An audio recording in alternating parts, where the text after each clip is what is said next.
This is Optimal Living Daily, episode 1691, My 23-Year Relationship with Fear, by Shirley of Daring Living .blog. And I'm Justin Malik, your very own personal narrator today and every day, where I simply read to you from amazing blogs or articles. It's not a typical podcast, there are no interviews, and it's short, almost always fewer than 10 minutes. So with that, let's get right to it and start optimizing your life. My 23-Year Relationship with Fear, by Shirley of Daring Living .blog. Hiding from fear. For the first 20 years of my life, I saw myself as a fragile being living inside a bubble. I come from a line of fierce, strong women in my family. Both my aunt and my mother have big voices in the household. Even my older sister is very loud and opinionated. Yet somehow I didn't catch that memo growing up. In fact, I was very timid and naive as a child. Because everyone around me thought that I would be scammed or possibly kidnapped one day, I was always looked after and taken care of by my family and friends. I didn't have that many life experiences growing up. After my family came to Canada, I became the definition of a scaredy cat. I was scared to talk to people. I was scared of confrontations. I was scared to take the bus, cross the street by myself, or even go into a convenience store to ask for change. True story. When I was around 15 years old, I remember one night sobbing uncontrollably in my room because I was so afraid to go to school the next day, to face my peers, my teachers, and to speak in class. I felt so worthless that I honestly didn't know how I was going to survive in life. Yes, pretty dramatic as a kid. Confronting fear. After I entered university, I purposefully decided to face fear head on.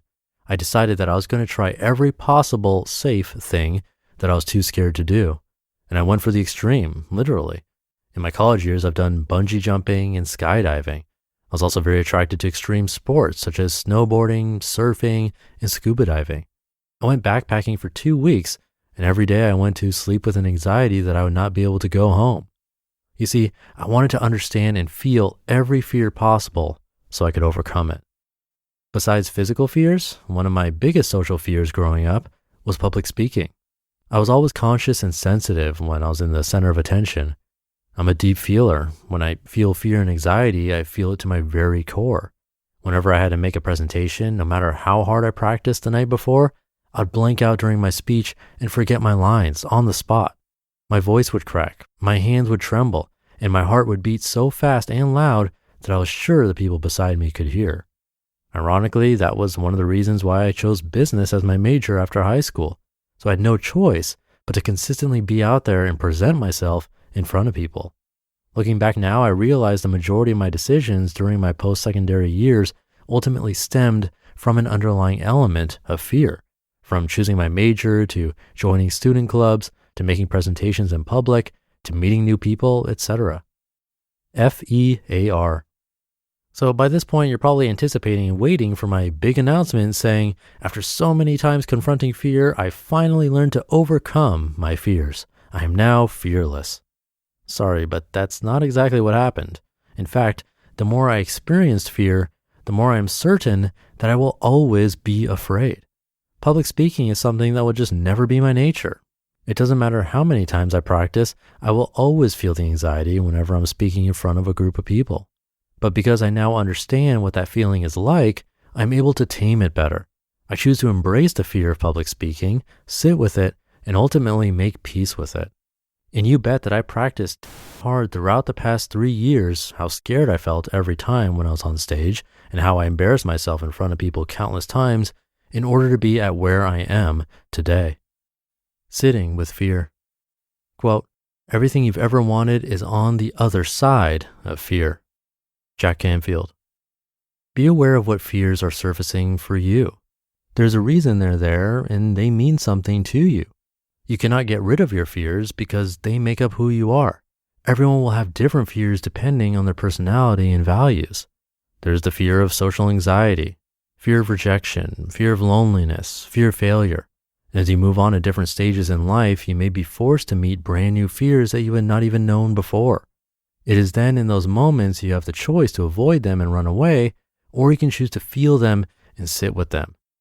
Dear friend, to live a wholehearted life means to embrace and accept every piece of us, including our insecurities, our imperfections, and our fears. I know very well that sometimes that feeling is so daunting that just thinking about it makes your stomach turn, your voice tremble, and your fingers go cold. But during those vulnerable moments, if you feel them and still decide to show up to do what you wanted to do anyways, repeatedly, again and again, that is called courage. You need to be afraid to be strong. You need to face your fears to be better than who you were. And it is only when you embrace yourself completely can you truly live a more honest, courageous, and daring life. You just listened to the post titled My 23-Year Relationship with Fear by Shirley of Daring Living.blog. And now, is your Wi-Fi struggling to keep up with your streaming, work, gaming, video calling, and more? What about all at once? When you're connected to your world by Wi-Fi, be sure it's the best. Bring your Wi-Fi up to speed with Orbi WiFi 6 from NETGEAR. Orbi Wi-Fi 6 is the best and latest in Wi-Fi. It covers your entire home with the fastest Wi-Fi for uninterrupted streaming, video calling, and working and learning from home on more devices than ever before in any part of the house. It's Wi-Fi perfectly engineered. Ready for the best Wi-Fi ever? Find out what makes NETGEAR America's #1 choice for Wi-Fi at netgear.com/best Wi-Fi. That's netgear.com/best Wi-Fi. And I have that linked in this episode's description. Thank you to Shirley. I can definitely relate to this in different ways. Always having issues with public speaking and also ending up as a business major, and also realizing I'll always have that fear in there somewhere. But you do become somewhat immune or numb to it in a way when you're forced to do it all the time, or if you're courageous enough to force yourself into situations you fear. And not only that, but continue to over and over, like she mentioned, then it's almost impossible to not have some of that fear kind of go away. But it's really much easier said than done for people who are extremely terrified of something. Often it helps to have someone like a counselor or a therapist help you through it.